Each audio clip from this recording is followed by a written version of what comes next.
multiple protests across parts of Gauteng, so most certainly important to hear from officials what exactly is to be done in this instance. Mbalenhle, good afternoon. It's over to you, and perhaps just to share with us what has been the reaction based on what is happening today, multiple protests across the province.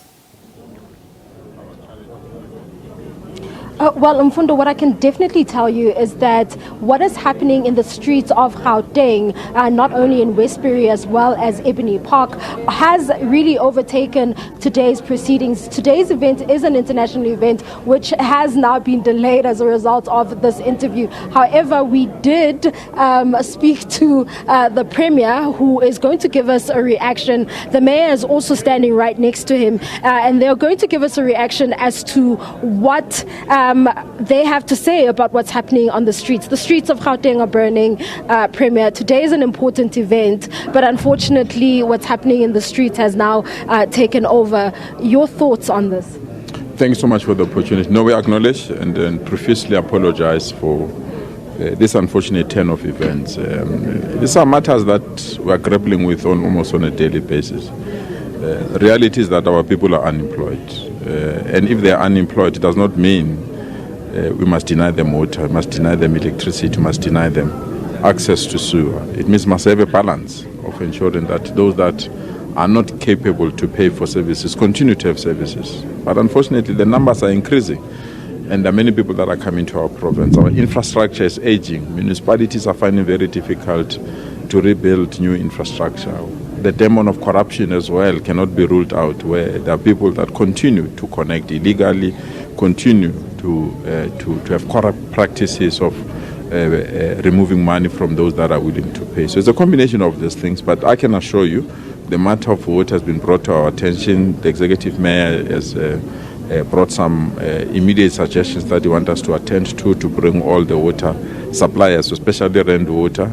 Yesterday we had an emergency discussions with the Minister of Water, meeting all our mayors as well as the MECs responsible for this function, so that we can resolve and attend to this matter. But I want to assure those communities that are on the streets, those that are raising matters, your voice has been heard. We are working extremely hard to ensure that we reconnect water to them. It's an aging infrastructure, but also it's vandalism and those that think that they can connect illegally. Unfortunately, the anger is directed to us, not to those that are destroying our infrastructure, and not those that they have made it their habit to connect illegally or vandalize our infrastructure. But we hear them, we embrace them, and that's the reason why we are also on the international platform, because this international platform is also grappling with those issues. The demands are high, the budgets are going down. How do we do that? So we want to learn from international practice, because there are countries that have gone through the same pain, same difficulty. So they will share ideas with us, but also have invited experts who are also giving us possible solution on how to increase the revenue base of municipalities and how to arrest the number of high people that are unemployed who need to access these particular services. So we are working on those issues and we are attending to them. And once more, we extend our apologies unconditionally so to these communities. They don't have to be in the street for us to listen to them. We've been working on these matters. It's just that we've been overtaken by the activities that are engaged in. We've been working behind the scene. As I said, we're with the Minister of Water as early as last night so that we attend to these issues. Premier, some of the finances, and as you've mentioned, unemployment is a huge problem which has somewhat eroded the funding and the revenue base for municipalities. Now, what can you do and what sort of financial revenue can you assist municipalities with in order to address this issue of aging infrastructure? That is why we're arguing very strongly for the review of funding model for local authorities by national and central governments. It's a debate that is there.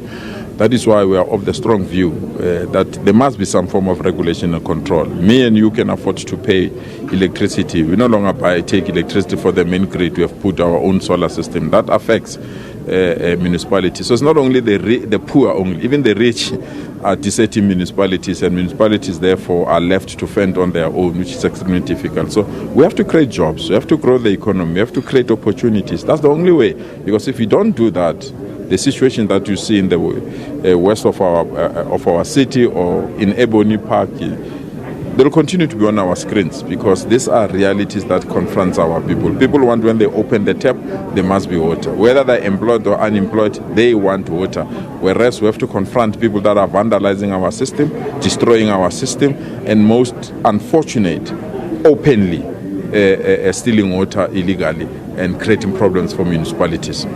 Mayor, you can give us a more technical response as to what exactly is happening right now. We did speak briefly before going on air, and you mentioned that this was as a result of water throttling. Please explain what this means for our residents. Now, let me just indicate that at the Ekenhof pump station, there's some technical problems that we had experienced a few days ago, so the system has to recover.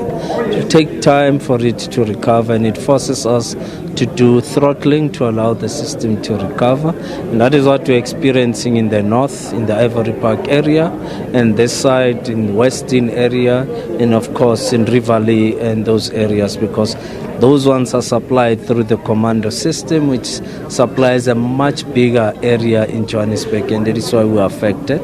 So I want to apologize to communities this side that we're doing everything we can to get the system to recover. Once it reaches a certain percentage, we'll be able to provide water, and there will be no need for us to do throttling moving forward. So we are requesting for a bit of patience, and we know that they are really affected. In the north, there are two issues there. It's an electricity issue that communities are protesting on, and it's also the water throttling. Not that there's no supply, it's the throttling. So we need to allow the systems in the north to recover, and we'll then be able to provide them with proper water. Electricity, as you know, there are challenges. Some of the informal settlements there have not been electrified. It's a money issue, it's a budget issue that we must continue to raise money. And the other area, they don't have electricity because the transformers have burned down, and we are trying our level best to replace those transformers. But a message must also be sent to communities that continuous illegal connection into electricity infrastructure will lead to transformers being overloaded, and once your transformers are overloaded, they will actually explode, they will burn out, and they have to be replaced, which is a cost also to government. So we're calling on communities, especially in Ivory Park, in Ebony Park and all those areas, not to engage in illegal connection of electricity, because it will affect the transformers. But City Power is working around the clock to procure and get the transformers reinstalled in the area. So there's work that's been done with those, and we're asking them not to even vandalize the infrastructure during the protest peacefully, and we are responding to your issues. And how long? Can you give them time frames perhaps? Well, I don't have time frames in terms of, because the system has to recover on its own. I know that City Power is busy with procurement. They will give me a report probably by later today to indicate at what point will the transformers be installed. And the throttling? As I said, as the system recovers, we'll be able to suspend throttling.